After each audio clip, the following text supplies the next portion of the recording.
individual tickets are still on sale on our website at lapca.org. And also, sponsorships are still available till the end of the week. We have some incredible sponsors, including our presenting sponsor, which is City National Bank. Okay, so I'm gonna stop that share, get back on track here, and introduce our host of the Dan Guerrero Happy Hour. Who else but Dan Guerrero himself? Please join us, Dan. Well, how are you, dare I ask? We are here. It's a Hey, Thursday night. it's live, como Yes, dices, it is. it's live.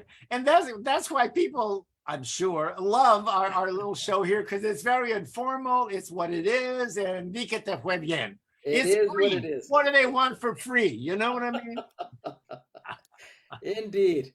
I Listen, didn't say, those of you who are out there, use the chat feature to ask questions, make comments, say hello to anybody, and or the Q&A. And those of you who have joined us on Facebook as well, you could use the comment section to ask comments, make comments, ask questions. We'll take them at the end of the plática here. I love that part when people write in. That's cool. Listen, I know you've had a busy week. I have too, but I can't remember any of it.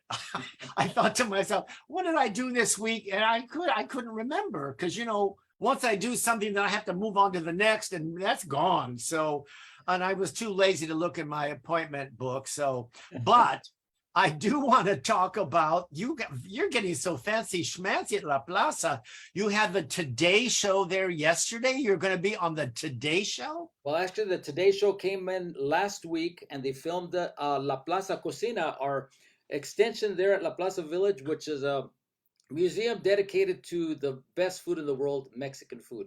So they came in and talked to Jimena Martin, our director of programming and public programming and culinary arts. And also we have an exhibit up there called Abuelita's Kitchen, Mexican food stories. And they interviewed one of the abuelitas, Consuelo Perez, as she prepared her quesadillas de maíz.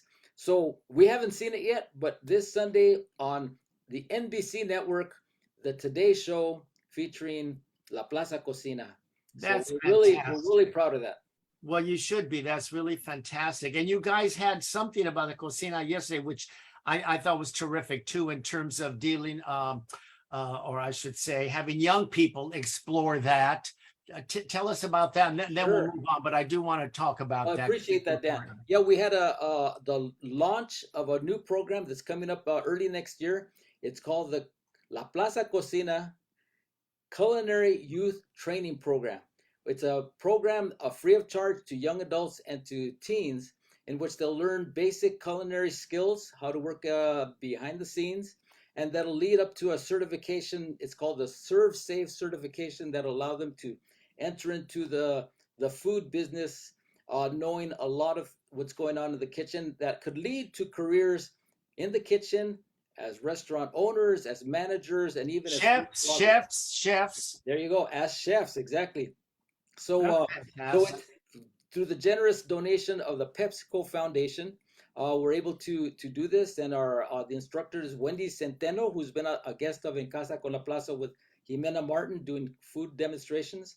And so we had a pretty good turnout. We had a few TV stations there, Good Day LA and Fox News, NBC4, Telemundo. So now it's off to a good start. And I'm looking forward to when the program actually starts. Well, and things like that are really important, and we're going to get into that with our guest in a minute. And young people, a course like that can change someone's life. I mean, it really can. It will expose them to something they might not have ever thought about. That could be a life-changing experience for young people. So that's cool.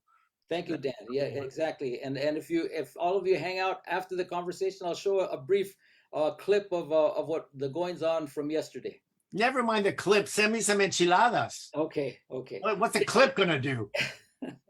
But enough about me, Dan. Yes, I think so. Yeah. Christina, we can't have you tonight, darling, because we've run out of time.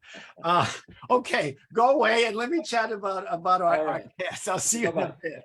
But this has been fun so far. I'm having a good time.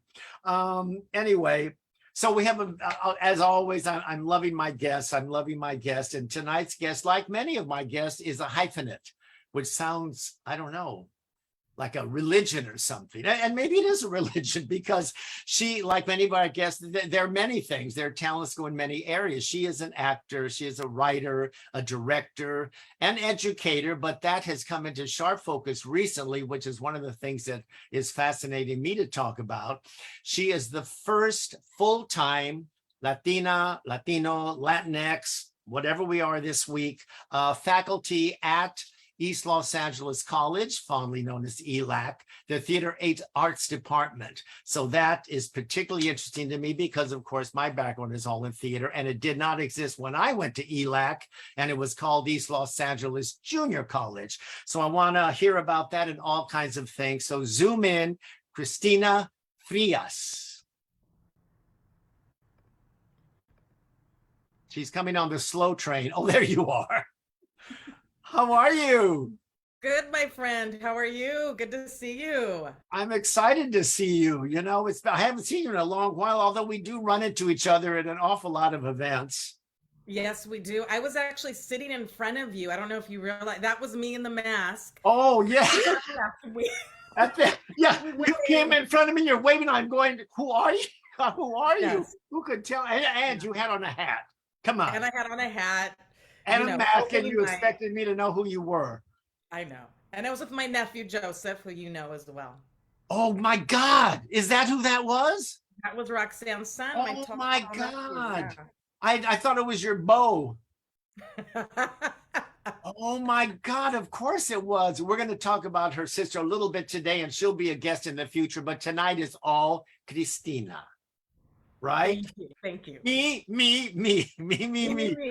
So we do have a lot to talk about, but I do want to start with the ELAC thing because that's huge. And you know, it's so interesting because there's always that double reaction. You know, whenever we hear the first Latino or the first Latina, the first thing we do is go, yes, let's go buy a piñata. And then we say, first, really? 2022, and it's the first. So it's a little funky there, don't you think? Yeah, it's definitely complicated emotions. I mean, on the one hand, what an immense opportunity. And what an immense responsibility. I feel like I'm trying to catch up on lost time in many ways, and I feel like I'm moving with a sense of urgency. And then other times, I just got to take a deep breath and meet the moment where it is now. But the urgency for you personally, or for what you're doing there? An urgency that I want to do the work that has been missing, and I want to support our students, and I want to invite in our incredible community to participate in the community college experience, because it is community and theater is community. So that's sort of I've done community organizing and outreach through the arts for many years, so everything's kind of aligning right now. So I think it is that feeling of, wow, I'm the first one at the table, but I'm certainly not the first one that could have been hired, you know? And so it's I just feel like I have to pay tribute to all Sure. of those who paved the way for me to be here right now, and honor them in the work that I try to center in my classes and in our plays. So it's a lot. It's exciting. And I do want to talk about the process, but I'm going to back up a little bit because I think we just got joined by another group who might not know what the hell we're talking about. So right now we're focusing with Cristina, who is the first full-time faculty, Latina, Latino, Latinx at ELAC, East Los Angeles College, in the Theater Arts Department, and what that means to her personally and what that means to our community. And I want to toast you, and I want to toast East Los Angeles College for what they've done there. So where's your drink? What the hell is in that? A really strong Pellegrino. Good girl. Come on now. So let's talk about the process, and were they specifically looking for a Latina? Was it specifically aimed to bring in someone to address the Latino issue, or did you just happen to be a Latina? Well, I'm sure behind the scenes there was a recognition that there was a lack of diversity, in terms of faculty. And a friend of mine found out about the opportunity, and I got a phone call, and he said, "You gotta apply." And at the time, honestly, didn't think I was looking for a full-time faculty position. I had applied for two other positions at other colleges that, didn't pan out. And I had been doing the freelance artist, life for so many years. That's what was comfortable to me. I always say I loved the freedom and freelance. Right. And the variety and constantly changing. Yeah. And I knew that hustle. So that's what made sense to me. But something, my dad went to ELAC in the 50s, and there was something inside me that said, just go through the process. And I have friends in higher ed, and they said, I think it's worth it to just go through the process. And I did. And I prepared, but it was also very effortless in the sense that everything I am and everything I've done kind of just culminated into this. Right. That's the interesting thing. I've experienced that, where you're doing this, that, and then one day they all feed each other and you land. Doesn't mean you're going to be in the rest of your life, but the stars are aligned, and it's a wonderful feeling. Yes, it really is. And every day, I mean, even today, I was teaching a beginning directing class, and I'm in the moment, and I feel the most alive when I'm either performing or when I'm teaching. And I'm so grounded with my students and in a learning space that it's so creative, it's so dynamic. I'm still very much an artist, but I'm wearing the hat of educator, so I'm able to bridge the two. And I just felt so at peace, even though it's busy. It's knowing that this is where I am supposed to be. I'm home. That's how I feel. I'm home. I was just about to say, we have a couple of photos of your new home. And the first one is ELAC President Roman. He's a wonderful man. I know him well. Yes, incredible supporter. Yes. Alberto Roman, yeah, our president. He really is a tremendous leader. He came into this position in the middle of a pandemic, in the Yes. middle of COVID, very complicated, And took on a whole new path that needed to yes, be taken. And I'm on the board, as you know, of the Vincent Price Art Museum, which is foundation board, which is on the campus there. And he yeah, comes to our meetings very yeah. often as his schedule allows. And we all just think he's like, because he really supports the arts genuinely. He genuinely does. He gets it. He shows up to our events. He shows up to enrollment fairs. We have this 50 call challenge happening right now where we're calling students, students who for whatever reason just, haven't come back to school, haven't registered, but we have their names because they were a Oh. student at one moment in time. And Mm. there's a big effort to bring back our students, and he will get on that phone and call students personally. And I'm sure he's knocking on doors. I mean, it's really grassroots organizing, working Yeah, at a community yeah, college. which works. We have a photo of some of your students. Is that what this is? Some of your new students? What Oh, is? so this is one of my favorite photos. This is spring of 2022, and this is my very first Chicano theater class that I wrote. This curriculum, and it was approved by our committee that reviews any new course outline that's being proposed. And I got to teach it on campus last spring, and it just got approved by the district to be offered as a general ed. So students Whoa, can now take this class, and it could be used as transfer credit. congrats. That's huge. And let me I'm tell you, I fell in love with theater when I was 13, going to Kern, now Griffith. And there was nothing like that when I was graduate from Garfield on my way to ELAC. So I actually took a summer course at the Pasadena Playhouse, Oh, wow. summer of '59, between Garfield and ELAC. And I'm Wow. the only Chicano in that entire summer program there. And I had to take the bus because I didn't know how to drive. My parents said, we'll give you a car, but you have to work for insurance. And I'm like, work? No. So I had to take the bus to Pasadena. And they could not have been more welcoming. But I was very aware that there was nobody else like me at all in that theater course. And to see young Latinos my age, at that time, all there working together is quite thrilling. It's transformative. It's incredible. A young woman yesterday in my class came up to me. She said, I live I think she lives in La Puente. And she goes, and I've been looking for a teacher, a Latina acting teacher in the district, and you're the only person I could find. So she takes the bus to ELAC to take my class. And Yep. it's so moving, but it's like you said earlier, it's complicated because it also makes me really, really mad. Like I know Yeah. we're out there. Right, right. They're looking for the oasis, they're looking for the oasis. And I know your responsibilities are really quite wide ranging. A few of these things, you are a liaison for the LA Arts community and serving on the ELAC Professional Development Committee. The other day you said you were in high schools all day. So it's not just sitting in a classroom.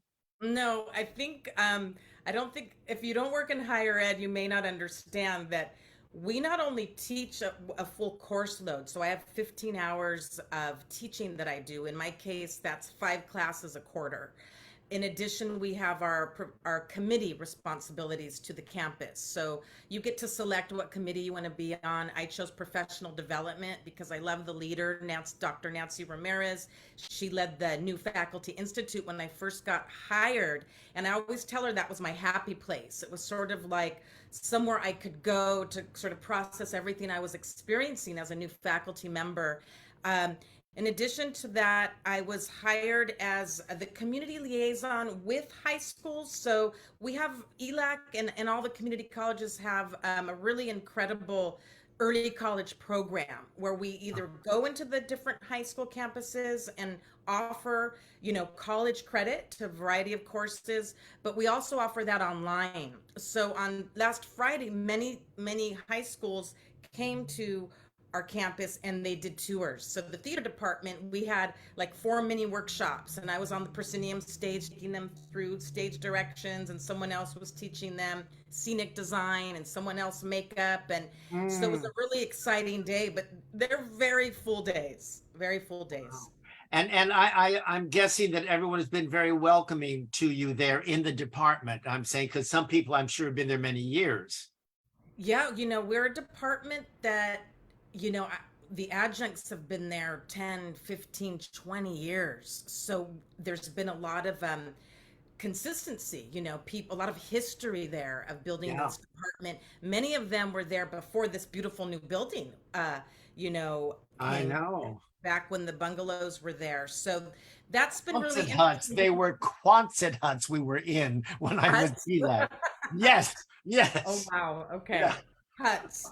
Yeah. So there's people who remember, that Yeah. era as well. Hmm. Um, our mutual friend, Maria Elena Yepes, who we Yeah. love, posted on Facebook, and I want to quote her here. Wrote that she was looking forward to our talk and that what a good idea it was to have you as a guest. I didn't tell her you had bribed me. And that even though you're pretty new, she says you have already, and I quote, stirred up the waters effectively. Aw. Now, what do you think that means? And are you aware you've been stirring up the waters? I don't know. I'm being who I am. My chair, Hashi Stone, I don't know if she's here today. She's incredible. And she said to me when I directed my first play last spring, and all these community, people came, including Maria Elena. And I did a lot of outreach, to get people there from our community. That was important to me. That production signaled, we are here, ELAC is back, and I want to tell these stories about our people. And so the Brown Berets came, and Yeah. different people that we all know that are leaders in our community. And Hashi, my chair, said, Christina, this is your superpower. And I had never considered that before, but I think that is a skill that I bring. But I'm also acutely aware that as a Chicana who comes from this city and understands this history and knows what it took, again, to be who you are, or for to have this opportunity at the table, I feel like it's my responsibility. And I feel like being an Yes. organizer is kind of part of our DNA, if you will. And I'm just very conscious of that. And I try to use that very intentionally. And having strong roots in the community, as we both have, because we're here and then we're there, when they're there and we're this, that really is a great gift, because when you do something, they support it, and there's nothing stronger than community. Yes. You brought up a minute ago your directorial debut. That sounds so fancy schmancy. And that was last spring with, and this is a very clever title, Electricity, which you described as a collage of Chicano Latino works, including El Teatro Campesino, along with original student work, which included a piece called Los Vendidos. We have a photo of that. Tell us about that experience and that's a beautiful set. Oh, I love this image. So this is the one act play from El Teatro Campesino, the classic acto Los Vendidos. And I really wanted to make that the centerpiece, to pay tribute to the early traditions of Chicano teatro that influenced me, you know, that I studied. And it's such a great piece because obviously it's introducing students to that early history of the teatro, and also it's centering social issues that are still very unfortunately prevalent today, you know. Yeah. The Mexican stereotypes and whatnot. So I really wanted to highlight that. And it also gave, you know, just from an actor point of view, it gave our actors an opportunity to learn style, you know, the teatro style. And we had workshops. So I had Christy Sandoval from El Teatro Campesino zoom in and do a beautiful workshop for our students. Lupe Valdez was part of that Zoom as well. And then surrounding that, I featured a variety of other plays. You know, I had a scene from our beloved Diane Rodriguez from the Sweetheart Deal, her play. Yeah. That was Anonymous. There were scenes from Latina Theater Lab, which was my company that I was part of in the 90s. And then more contemporary writers like Lisa Ramirez and Janine Salinas and Selena Martinez, and student writers. So I really packed it in. It was very difficult because I wanted to include everyone who has ever inspired me, but it just wasn't possible. And I'm like, Christina, you have time. You don't have to do it all now. No, but it's good to have that passion and that focus and that vision, and and it's very clear that you do. And it's so interesting to see that piece on that gorgeous set, because of course all those playlets used to be done in the fields and on flatbed trucks to reach the campesinos. And the reason they did them is because so many, of course, of the farm workers did not read. So this was a way to reach them with their message by creating these playlets, which now can be done in beautiful venues with set. Yes, absolutely. And we have a great technical theater team. So those designs and projections, you know, are all part of ELAC Theater collaboration. It's amazing. That's fantastic. I know what are the kind of programming and studies? I know you're doing a series of master classes, and Pepe Serna, our wonderful, legendary young actor, young. We have a photo, I think, with you and Pepe in the group. Yes. Tell us about these master class programs and who you have had, or see the first one. Yeah, so this was really fortunate. So Gabriel Reyes has become a friend and colleague I met through the Farm Workers Justice Awards. We've had students that have volunteered at that event the last few years, and he reached out because Pepe has a documentary right now about his life. Right. And a network. Did you say Gabriel Reyes? Gabriel, the PR person? Yes. Oh, yeah. Yeah, we go way back. He's a great guy. And he said, you know, that Spectrum News wanted to do a story on Pepe, and could he come in and work with our students? And then the news channel would come in and our students would be featured as well. So we worked it out. They came to my acting fundamentals class, It was just about 2 or 3 weeks ago, and it was amazing. And here I have an opportunity to say yes, come to our casa at Lilac and share, your talent and wisdom. These And legends. people like Pepe are anxious to give back and reach out because there was nobody ahead of all of us of a certain Exactly. age. There was nobody ahead of us.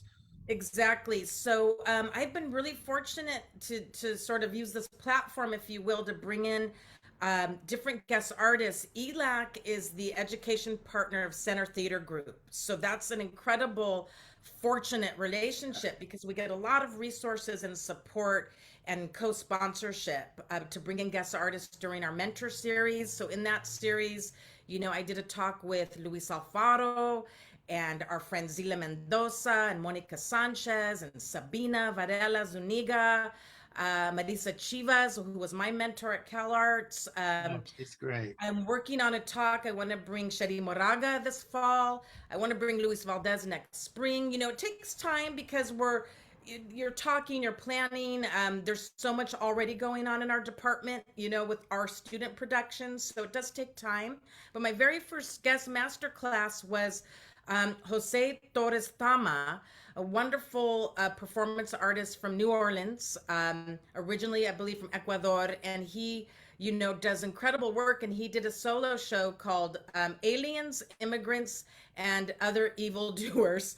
And that was my first, hello, everyone, I'm here. This was my first guest. It was October of 2019. And President Roman didn't call you into the office to ask about the piece. He wasn't there yet, but it was sort of make no mistake, what my mission is and what I'm about, what I value. That's fantastic. That is I'm so excited. I've known you for so long. I had no idea you were so good. Let's talk a little bit about, before we move, I'm going into your academic background, which is pretty impressive. But before that, on your website, and we don't have to show it now, or unless you want to, Abelardo, we have all your contact info so people can hashtag you or whatever young people do these days. But you had something in terms of your teaching and mentoring, holistic auditioning. What is that? What is holistic? When did I write that? No, just kidding. Well, when I think about when I started out many moons ago, there was this sense of a lot of competition, right? And pitting the Latinas against each other. And there was very few roles. So it was like a fight. And it's because it was such a small pie. And so many, you're right. I remember those days. It's not like that anymore. They're all very supportive, but I do know those days. There's a lot of support now. And I think for me, the approach is really coming from a place of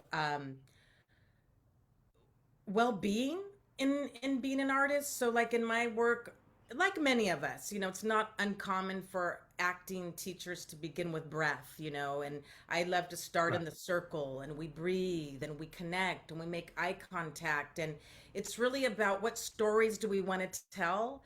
And, I always tell my students, you're not in competition with anyone else. So I like flipping that framework. It's how much do you want to prepare? Because really the only competition is yourself. True. Do you want to do the work or not? And, what stories do we want to tell? And just kind of opening up the conversation to something a little bit more, spiritual, holistic, and in that sense. Well, and that plays a lot because, as you know, backstage before a show in a large cast, everyone gets in a circle and they're going out as one, all with that same vision, each doing their individual, job, whatever that is. So, okay, it sounded spooky when I read it, but it sounds great the way you described it. I know. It's very 2022. I love that. Okay, so now your academic career, which is very interesting. MFA in acting from CalArts, BA in sociology, UC Berkeley, where you also studied Chicano theater with our friend and legendary lady, Sheri Moraga, who is your mentor and our friend. Lambda Summer Shakespeare Intensive in London and a year study in Madrid. Mm-hmm. how'd you squeeze that in and still be pretty young? I know, right? Well, see my strip of gray? This contains a lot of secrets. No. I don't know. I've just been very fortunate, and I have always been an adventurer and curious about the world. And I have to say, I'm the youngest of two older sisters, and having two older sisters who went to college first, who traveled first, that I got to go visit, that I got to see Right. come home with gifts, and the world for me really opened up through them. Sure. And because of that, it was just a given. I just was, I'm going to college, I'm going to Right. travel. Right. Um, was sort of my attitude about life. You know, earlier today, I called my dad, who says hello, and I told him we were going Oh, to be talking. And I said, Dad, yeah. what's your earliest memory of me in case Dan asks? He said, he goes, well, we were in the hospital in Montebello, Beverly Hospital, and I'm the only person there because it was different times then. And all of a sudden, it's 2 in the morning, and I hear this loud scream. And the doctor said, that's your daughter. And he said, and that's pretty much how it's been, you know? Um, I think I just arrived in the world ready to go. And obviously, And to have your voice heard, and to have your voice heard. yeah, to have my voice heard. And, you know, I've been very fortunate to have teachers like Sherry Moraga. Yeah. Uh, let's be honest, who I just saw 2 weeks ago, who was transformative um, She's to my something path. else. I saw her do a keynote at UCLA once, and oh my God, she's amazing. I know I've known her for years, and I'm still in awe and somewhat intimidated by her. Though I love Sure, her, I that's why I haven't figure had her on the show. I'm afraid. I'm too afraid. she's a I figured sister. if Abelardo keeps me on another 8 to 9 years, I'll be brave enough to have Moraga on the show.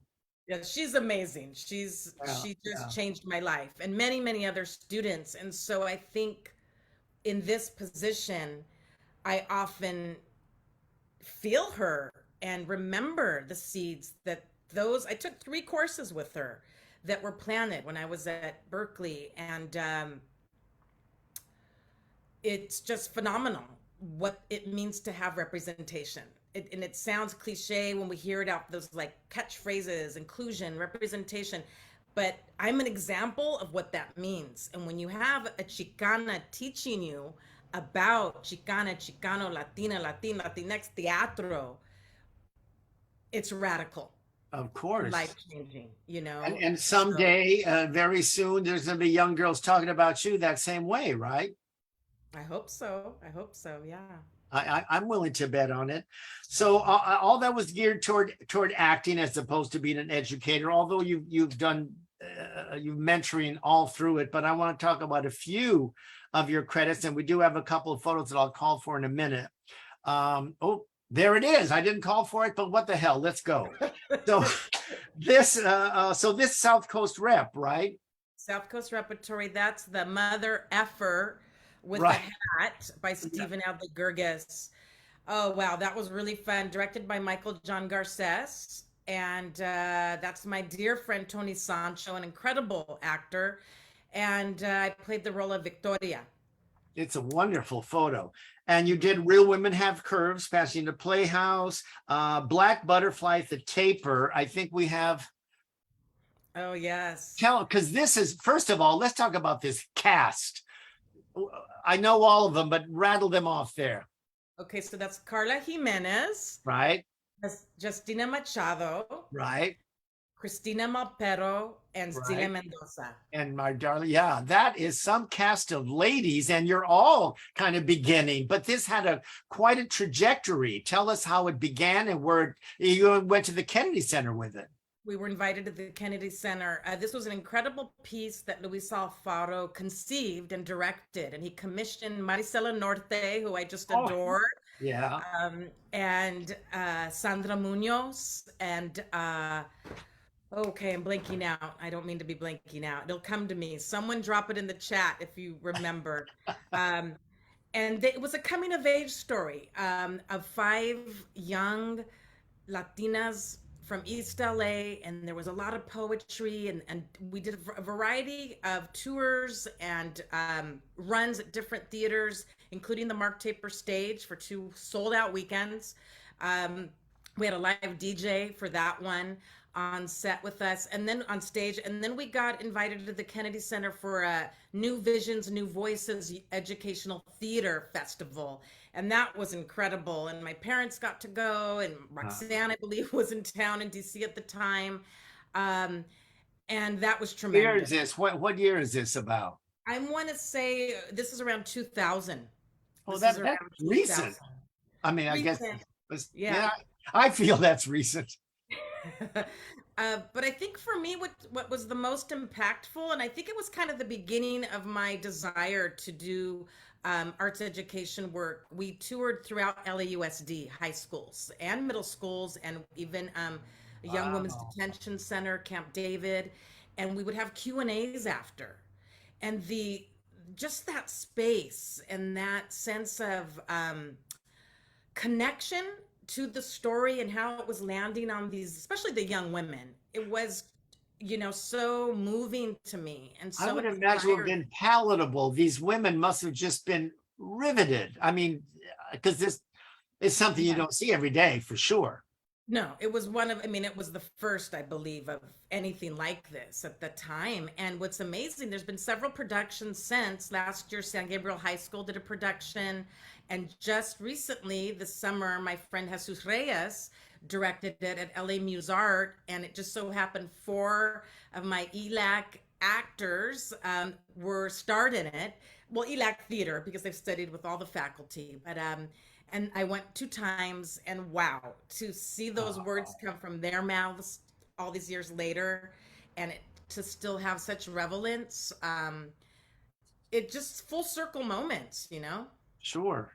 And those Jesus, I love Jesus and Corky Dominguez, all those young people doing such important work with young people. That's Yes, a wonderful thing, which I yes. love. Um, so like most as happens, the acting bug bites very early. So we have a photo of you. I know you were born in Montebello, grew up in West Covina, where your parents, who I love, they're sweet people. I often think, because Roxanne, her one of her elder sisters, and I are very good friends, of which is how I met this woman. And I always think of the two of you in that house growing up. I don't know your other sister. I don't know how your parents lived to tell the tale. I mean, you're both such firecrackers. We are, well, we have our middle sister Susie, who Oh, she's who middle one. Did she she's ever get to say anything at home between the two of well, you? she has said, being the middle child, that sometimes it has felt a little overwhelming to be bookended by such big personalities. But Yeah. she's an incredible force onto her own. She's a teacher. She's getting, she just got her master's in education, and now she's getting her national certification, and she's amazing. Well, good. Susie. We love her. We let's salute that poor woman who survived you and Roxanne. I know, right? Sister And Sue. mm, now we have a photo of your acting debut, I believe, in high school, which is interesting. The part you played. Tell us about the role and the play. Do we have that, Abelardo?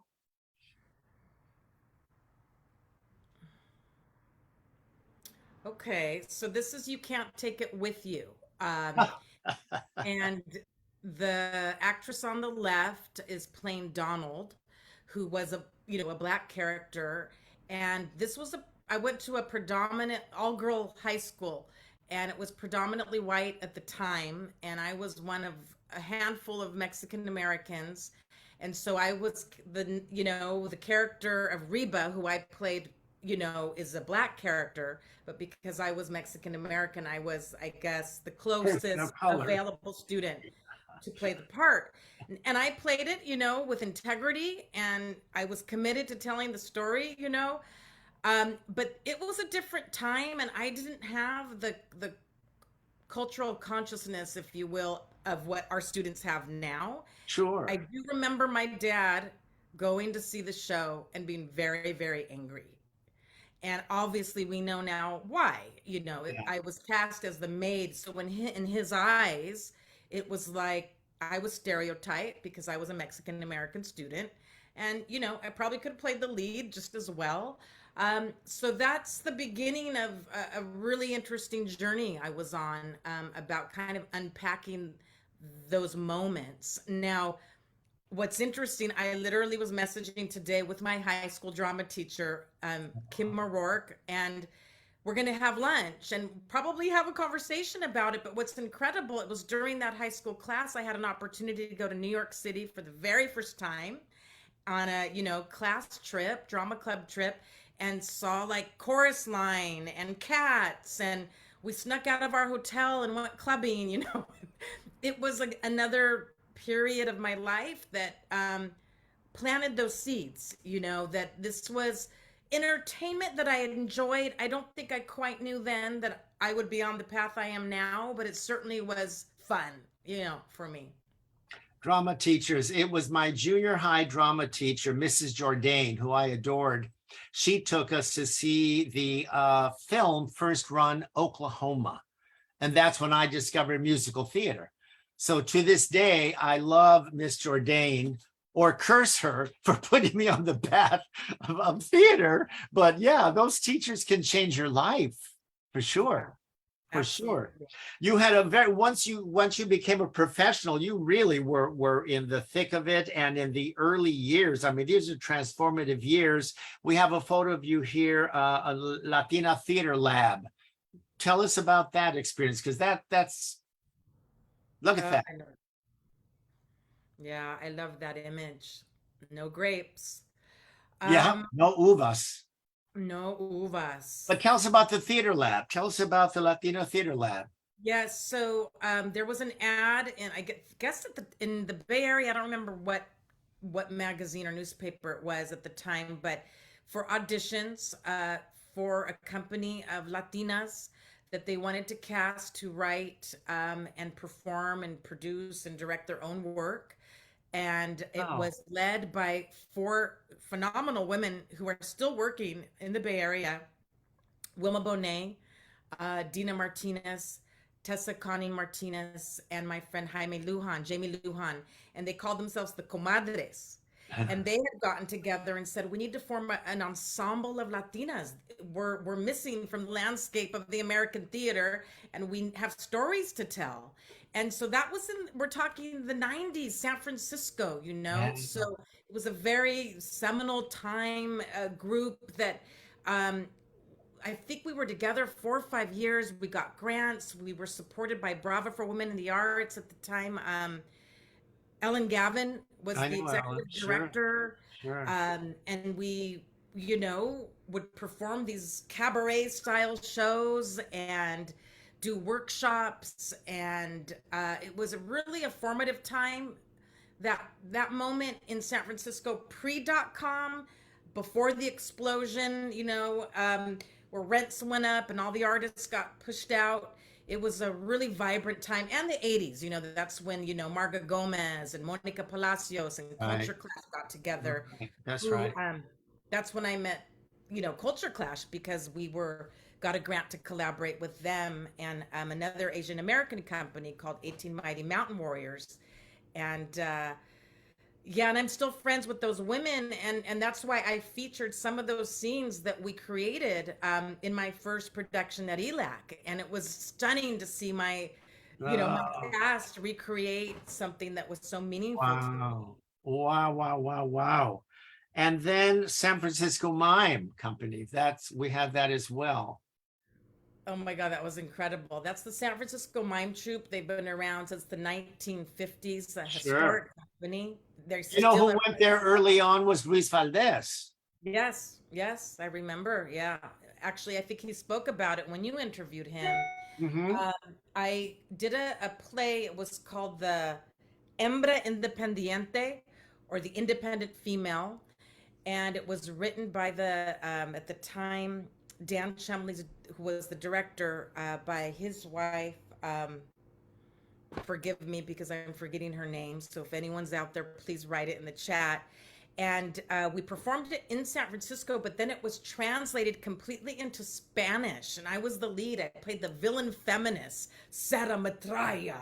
And I had this cape, and I learned the style, very rooted in Commedia dell'arte and the movements, and very the way that in many ways that the teatro works with these, gestures and Mhm. very, presentational, exaggerated movements. It was so the training was incredible. And then we went and toured. We went to an international festival in Bogota, Colombia, and it was an incredible experience. We performed outside in the national park, and because of the feminist themes, we were like local celebrities for a few weeks. We would have women coming and cheering and chanting, and we were in, city parades and on the news, and it was an incredible time. Unbelievable. This is such a rich period. You're bringing up all these international travels, and we're going to back up a little bit because I missed a photo, Abelardo. But the Paris, you did a solo show in Paris. Can we find that, Abelardo? I'm sorry, it was after Black Butterfly. But tell us about Paris and your solo. Was Roxanne? She was Yes, my already living there, sister. of course. Yeah, and we always have to represent, right, with the UFW Well, there's flag. Roxanne on the far left in the Santa Claus hat, white hat Yeah, there. that's the llama hat. I got that in Peru. And that's my nephew Joseph way up on top with the sombrero on. This was a piece that I created after a trip to Peru, actually, to Lima. And it was called Chica Inca, from East LA to Machu Picchu. And it was kind of a travel journey and, identity piece, finding out who I was, which a lot of these early solo pieces tend to be very identity driven, right? Um, so I developed it here, and then there was a local company from East LA actually that was going to the Edinburgh Fringe Festival, and they Uh-huh. said, "Hey, we need a third party to help sublet the space we're performing in. Who's interested?" And I said, "I am." Anytime there was a travel opportunity in theater, Yeah. I'm in. So my friend and I threw a couple parties. We raised the money to fly over there. This is the connection back to Paris. And we handed out flyers on the Royal Mile, and I wasn't part of the official Edinburgh Fringe Festival, but I was kind of fringe of the fringe, and we just gave away Off tickets Broadway, off Broadway. off Broadway. Yeah. And I performed the solo show there, and then went to go see my sister in Paris. And she organized an event for me to perform in a gallery, and so that's what that photograph is from.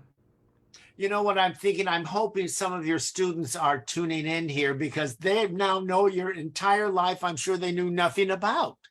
Yeah, they don't know any of this. So, which is great that we're recording it because I can share it because students are rehearsing tonight or in Right, class. right. You should, you should. And we have to move on to the Q&A, but I do want to say very quickly, obviously you do TV, film, and just really quickly, because I love the title, you as a writer, I believe the Audible original series, Talking While Female and Other Dangerous Acts. I love that title. What does that mean? What is an Audible original So, series? so Audible Originals doing incredible programming, and they've really tapped into like playwrights and theater companies. And I had the great fortune of being invited by Teatro Luna, who I'm a big fan of, and Maya Gonzalez and Alex Meda, and they invited me to participate in writing a story. The theme was called Devotion, and they invited a group of women to participate and contribute work. So I'm included in that particular series, Talking While Female and Other Dangerous Acts. That's fantastic. I hope you still have time to do all your other stuff while you're doing your Elite gig. The creative stuff will come back. Right now, it's all ELAC, pretty much. All Elite. Yes, we love that. Abelardo, do we have any questions for our lady here? Yes, we do. That was a great conversation. Thank you so much. Thank you. Okay, we have. I enjoyed it. I enjoyed it. I don't Went by know. fast. I know. Okay, we have Corey Franco asking Professor Frias, how would you describe the importance of being grounded in one's authenticity by participating in performing arts? Wow, that's a big one, Corey. Heavy. I believe in you. Tú eres mi otro yo. She was in my cast. I love her. She's very involved. Grounded in your authenticity. It's taken me a while to get there, and I think it circles back to this idea of being holistic and true to your voice. You know, it takes a while sometimes to find that voice and that sense of groundedness. I hope and I believe that those of us who are in these very privileged positions of teaching the arts and theater and acting um, are evolving with the times. You know, this generation they're very evolved and they're very conscious of the world, and we've just been through some tremendous historic moments, and we have to meet them where they are. So I always say, and I hope this is answering your question, Corey, that you know, we're learning together. I may be like the profe, but I don't like to teach from a place of higher status. I'd like to empower the students to feel like actually you have everything you already need. Your That's true. lives, your stories are worthy of being told. Your experiences in the world are your own, are unique to you, and to really tap into that superpower and to create space, you know, for them to really feel that. And I think that's why, you know, directing the piece I just did, Electricity, you know, that was a mission for me. I wanted them to feel really rooted in these stories of their history that many don't know about, you know, and in doing so, they have a connection to history and legacy and ancestors and ancient civilizations. And one of the images I don't think I had a chance to send you, Dan, but was really important to me in the last show I did it. There was a pyramid projected onto the stage. And it was really important for me that the cast, you know, throughout would come onto the stage at different moments, and they were the modern day gods and goddesses and goddesses, you know, posing and taking shape and form, because that's who they are. And so the groundedness, Corey, comes in believing that you are already enough, that your personal history and truth is worthy of being told. And it sometimes it takes time to feel it and believe it, you know, but those daily rituals of breath, you know, of whatever it is each person needs to do to feel connected to the earth, it's what's going to remind us every day that we're connected to something much bigger than ourselves in this plane of existence. And it does take a minute because there's that old saying, fake it till you make it. I don't mean to be phony, but I'm saying you do have it already. And you may be using it, but it takes a long time for you really to believe it. I mean, to really believe it. To do it is one thing, but to have it really be true. There are lines that I wrote in my show from the beginning that I always said, but years after later of doing it, it felt different because I really believed some of those lines. I mean, I believed them in my head because I wrote them and I performed them, but there came a time when I grew into those words and it took a minute. Does that make sense at all? Absolutely. Corey, are we responding? I think it does make sense. And you know, when we're young, you know, we're working everything out, and it's okay. Yes. It is okay. And when you're old, you're working it out too. Don't think it gets any better. It never ends. Ask Abelardo. He still doesn't know who the hell he is. Isn't that right, Abelardo? That is true. I'm like, I look like I have it together on the outside, but let me just tell you what happened to me this morning. I was at the gas station. My head was everywhere. I got to get to school. I got to do this. I got to do that. I got to get ready for Dan. Yeah. Guess what I did? I drove away from the gas station with the pump pump still in my car. Yeah. And I go, and I park, and thankfully the gas didn't spill everywhere. But guess what? I now owe the gas station $50 for breaking the gas pump. Oh my gosh. So Yeah. I guess I wasn't grounded today, Corey, because I didn't do my breath work and just take a moment to breathe and be. Yeah. And then, okay, let's begin again. We could always begin again. There's a new day every day. Abelardo, Sure, what do we you have on Facebook, we have Christian Gibbs asking, first of all, saying you're amazing. Who or what are some of your current inspirations? Oh, wow, that's a big one. You know, my students inspire me. My students inspire me. I believe that. They really do. I'm amazed how they show up. I'm amazed at how they show up in this moment in time. Again, it hasn't been an easy time. It's not an easy time. Gas prices are high, you know, inflation, we're some students are still wearing masks, some aren't, we're still in the in between. Yeah. We're Yeah. still No transitioning question. out. And so there's an anxiousness, but I'm in awe of their resilience and how they show up every day. And that gives me a sense of purpose, because if they can do it, then I can.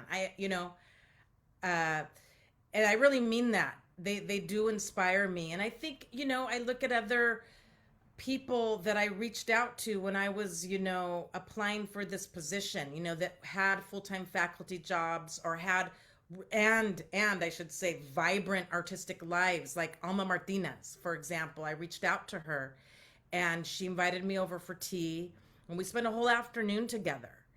And she said to me, and it's something I haven't forgotten, because I was afraid. I said, Alma, I'm afraid. What if I take this position and the artistic side of me disappears?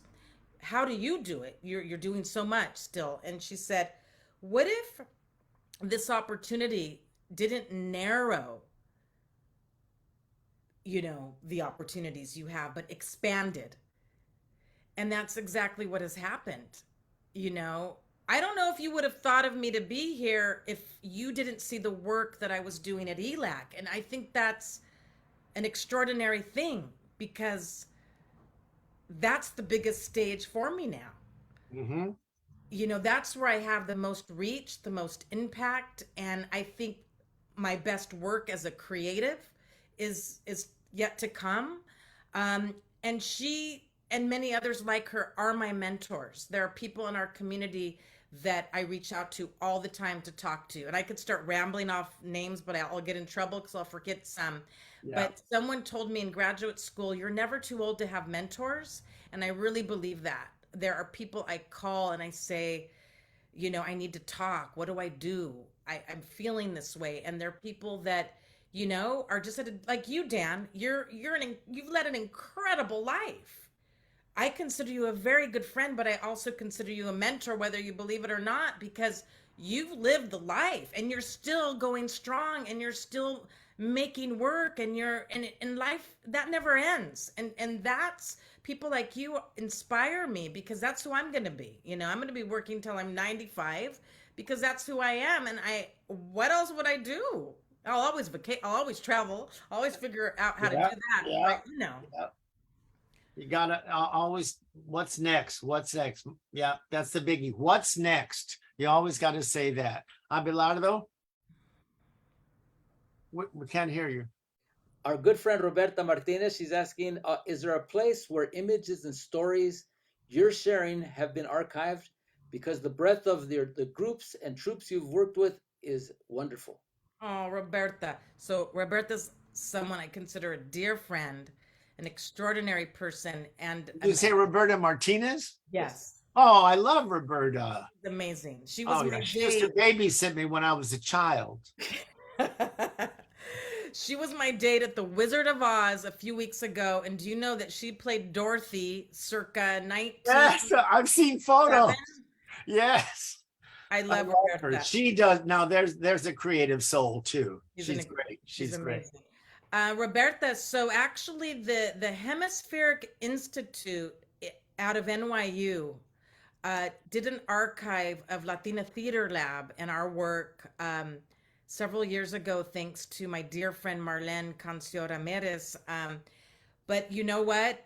I have a website that needs to be updated, but it has a lot, but I can do better. If there's anyone out there who wants to help me, my brother-in-law actually does do websites, but he's really busy right now. I need to talk to him because it needs to be updated. Because when you have these opportunities, it's true. Suddenly I go, oh my God, I've kind of done a lot. And Dan was asking me, where are the photos? And I spent hours trying to excavate the best ones, and I should really just have them somewhere, Roberta. So if you want to help me with that. Yeah, I've posted the CristinaFrias.com. They're in the chat and also in the comments section of the Facebook, and also on Facebook and the Zoom chat here, so you could check it out. And also you have an Instagram, LA Cristina Frias. Yes. Put that on there as well. It's IG, so people out there could cut and paste this as well. All right. And then, yeah, follow us at Black Acting as well, because that's where we announce all of our productions and guest artist workshops coming up. Consuelo Flores is going to be doing a Day of the Dead workshop with us in a few weeks. So that poster's coming out soon. She's incredible. I feature. When is that? I want to bring a friend who's interested. Yeah, come to that. Email me. I'm blanking out. It's on Monday, October 26th, at 2:00, and there will be tables out in front of our building, and we're doing it. She's going to lead a paper flower workshop, because last year our Performance East Club, we decided we wanted to do a Day of the Dead altar, and we're bringing it back this year. And so CTG and our partners there, Jesus Reyes, are supporting this workshop. So everyone's welcome. It's a community event. All right. Well, thank you. Well, now come the kudos here. Tyrone Diaz, beautiful conversation. Thank you to both. We have Veronica Sanchez, brava Cristina. Ivan Davila says, Profe, no question. I only want to applaud you and thank you for your work. Benjamin Boteo, this is so good. Thank you for this. You both are great. Veronica Sanchez, Cristina, Petra and I are wowed. Brava. I love hearing your story. Familia. Christina Gibbs, you're amazing. We already asked her question. Uribe Armenta, congrats on your success, Cristina. Oh, my student. Janine Chacha Chavez. Oh, hermana. So proud of you. So proud of you, Mujer. You're a huge gift to all that you interact, teach, and nurture and support. And then Tatiana Williams, I am so proud of you. May you continue to push the limits. Your passion, drive, and dedication will continue to inspire many. Thank you, sister. Wow. So you got to make sure your students see this, so they know your story. I will. Thank you. I'm so thankful. I would just want to thank Plaza for this incredible, not only this platform and what Dan you're doing, because you've highlighted incredible voices from our community, and that's an archive unto its own.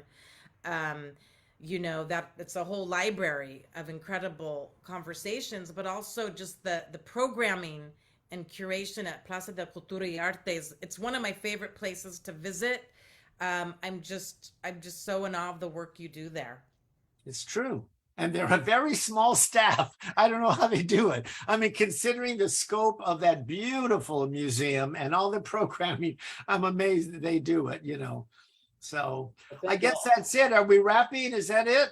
Yeah, well, we have a couple more. Diana de la Cruz, thank you. My soul needed this, she said. Oh, Diana, she was with me in Real Women Have Curves, Pasadena Playhouse. Oh, Diana. You gotta feed the soul, not just the panza. and Abigail Valdez, amazing work. Oh. All right. Well, thank you so much, Dan. Thank you so much, Cristina. This was awe-inspiring. I love these conversations. Good. Dan has really upped my game. So I appreciate that. We have a great time. Thank you, darling, so much. And say hi to Roxanne and tell her she's next on the list. I will. In the next few months. Okay, right. love Thank you. you so much. Bye, darling. Thank you. All right. Thank you, Bye-bye. Abelardo. You're welcome. Bye bye, Dan. Bye bye, Christina. Yeah. I hope you're sticking around a few. Not you guys. You guys could leave. Oh, okay, Now bye. it's my turn. You leave, Dan. No, thank you for joining us tonight on En Casa con La Plaza. Dan Guerrero Happy Hour with Christina Frias. Just to let you know what's going on at La Plaza the next few days, the next couple weeks. We have, and I'm going to just pull up our calendar. You can find this information on our website at lapca.org. We have this, well, it's not listed here, but we have a dance concert this Saturday, the 8th. It's a Dub Lab production. Go to their website, dublab.com, from 5 o'clock to midnight. We have on Saturday, on Monday, October 10th, the closing night of the Hola Mexico Film Festival. Hola Mexico, every year they put out some incredible movies over like a 7-day period. They started at the Montalban Theater, at the Regal Cinema, but they have their closing night film and concert there at La Plaza de Cultura y Arte. So go online to holamexicoff.com and get the full rundown of the rest of the movies that are showing, plus the closing night. On the 13th, 1 week from today, the Pobladores Award Gala honoring Pepe Aguilar and Walter Ulloa and City National Bank. You're not going to want to miss this. It's a little pricey, but hey, it's worth it because all the funds raised go to La Plaza de Cultura y Artes to make 95% of our programming free of charge. At La Plaza Cocina on the 15th, we have Sabor a Tres Leches cake. Go to their website, laplazacocina.org, and you could sign up for that. And then finally, on October 15th at 4 p.m., Joteria, a cultural event that we're doing in partnership with Salvi's Who Lunch. That's a free event starting at 4 o'clock, including a documentary called Cuirentina, talking about Bambi Salcedo, the great transgender Latinx leader, and with vendors and music and entertaining and so much more. When we started, we were talking about an event that took place at La Plaza Cocina yesterday. It's the launch of our culinary youth training program, and I'm going to share a little brief video of the festivities that took place. This was a media launch. We had some community members there with some food demos, but here, check it out for yourself. Just a minute long, so I'm sure you could hang out.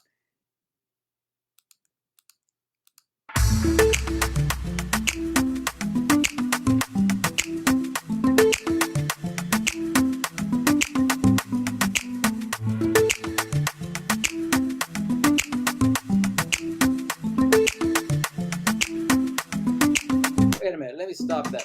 Let me stop. I'm sorry. I do this all the time. I'm rusty. Okay, let me start all over again. And I'll click on the right screen this time in the screen share. There you go. Here goes.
All right, so that was the media launch for the La Plaza Cocina Culinary Youth Training Program. That'll start next year, early in 2023. More information to come on how to enroll. It's for teens and for young adults looking to get into the culinary arts industry. So that's it for Casa con La Plaza. I invite you all to come to our museum and cultural center there at 501 North Main Street.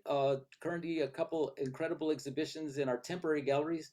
Arte para la Gente, the collected works of Margaret Garcia, and Hostile Terrain 94, the undocumented migration project. both thought-provoking, both incredible, and they're going to leave a big impression on you.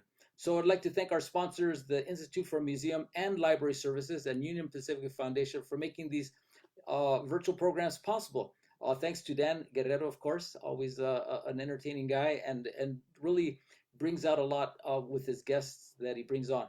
And with that, muy buenas noches a todos.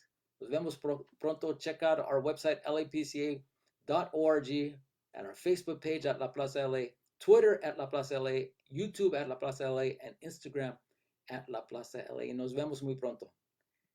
Buenas noches.